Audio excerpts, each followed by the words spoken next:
bags going out to Tay Shores. And we were short 29 pair of boots.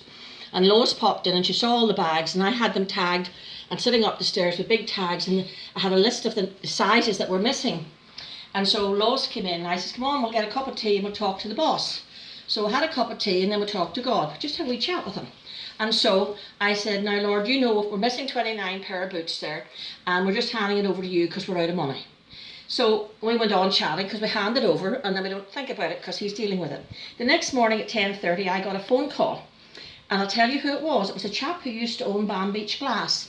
I think he's living in Florida now, retired, and he says, Phyllis, I've got a wee shipment for you, can it come over? I said, certainly. So they landed here about noon, and he had a young lady with him. And he says, I brought my friend because you'll understand in a minute. So I says, come on down, we'll get the kettle on. So we did that, and I says, what are you bringing me anyway? He says, well, it might seem a wee bit odd, but he says, I've got 29 pair of boots for you. I says, actually, Pet, it's not a bit odd at all. We just asked the boss for them yesterday, and it's not even 12 hours yet. It is about 12 hours. So the girl says, that's why I'm here.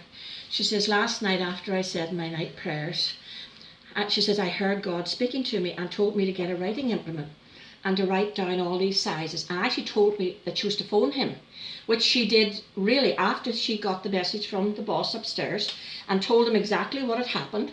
And we were going to go shopping at Walmart at 9 o'clock the next morning. They had their list and they went round and they bought every size of boots, and they went up there and they put all the boots into the bags, and all of us delivered them to Tay Shores that day.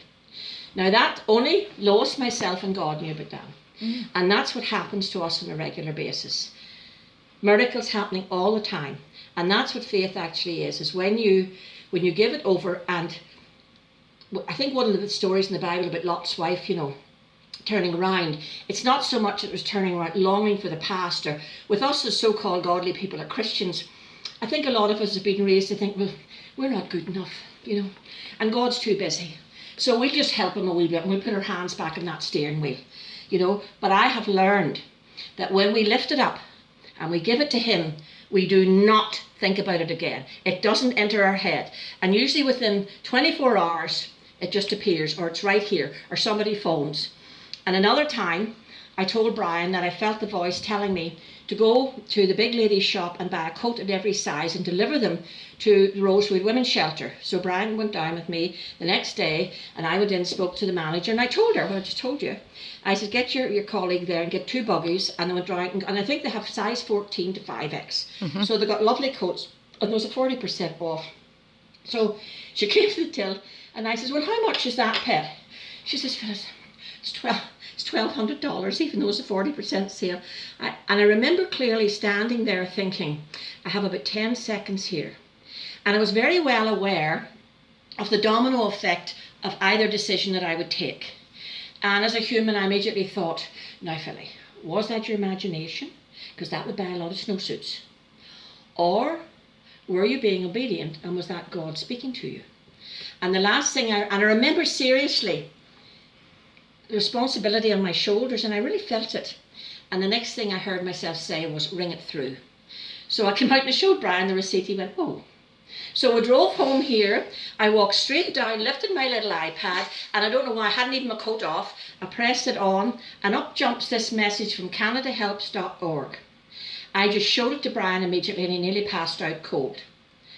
It was a donation from a family I'd never heard of, and you get one guess at how much it was for.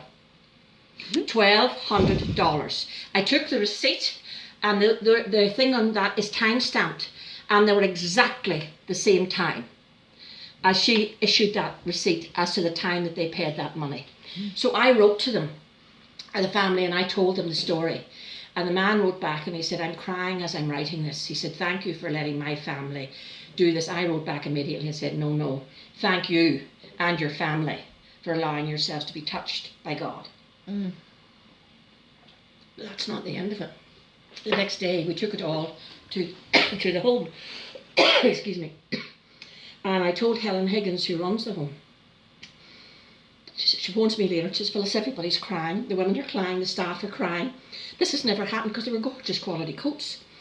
And so I told her then what had happened about the receipt and everything. She says, can I tell the staff? I said, certainly. God did it. I didn't do it. God did it. We were just being obedient and doing. She said, that's just amazing. So miracles really are real. I said, they really are real. Mm-hmm. So it's about obedience. It's about stepping through any embarrassment or fear. And another time I was at Food Basics. It was a Thursday night. The girl behind the till, I could tell her feet were sore. She wanted to go home. And John's at the bottom packing stuff in a box. And I heard the voice saying, Phyllis, there's a little lady behind you and I would like you to give her a great big hug from me. And I had this look. John gave me this strange look, as much as to say, what's she going to do now? I knew the look he gave me, sort of, and I turned around.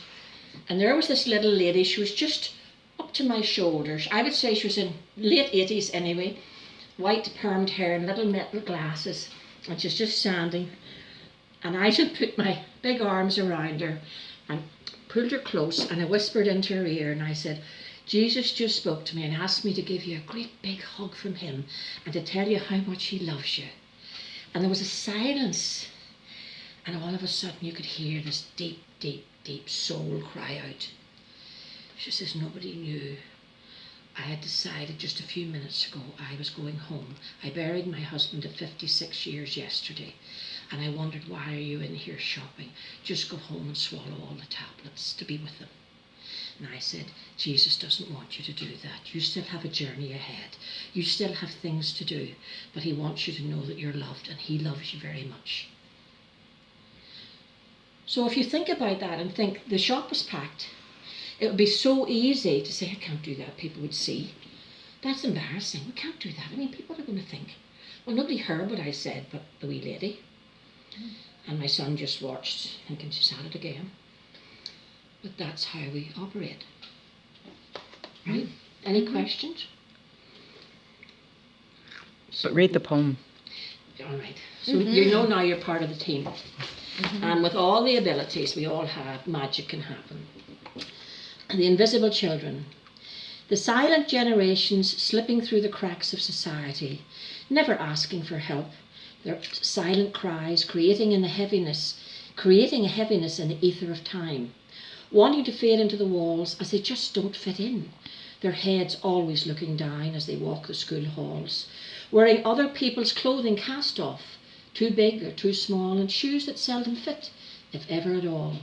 Their wee tummies ever grumbling, always hungry and sore and growing, yet not as they should. The girls getting pregnant as soon as they could, and the cycle starts again once more.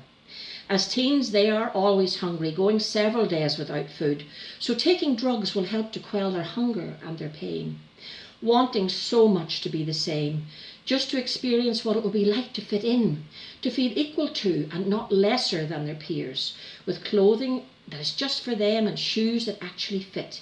They dream of a life where they could look up, a life where they can feel equal and have an actual identity, go to work, be able to support a family, or go to college or university and make a difference in the world.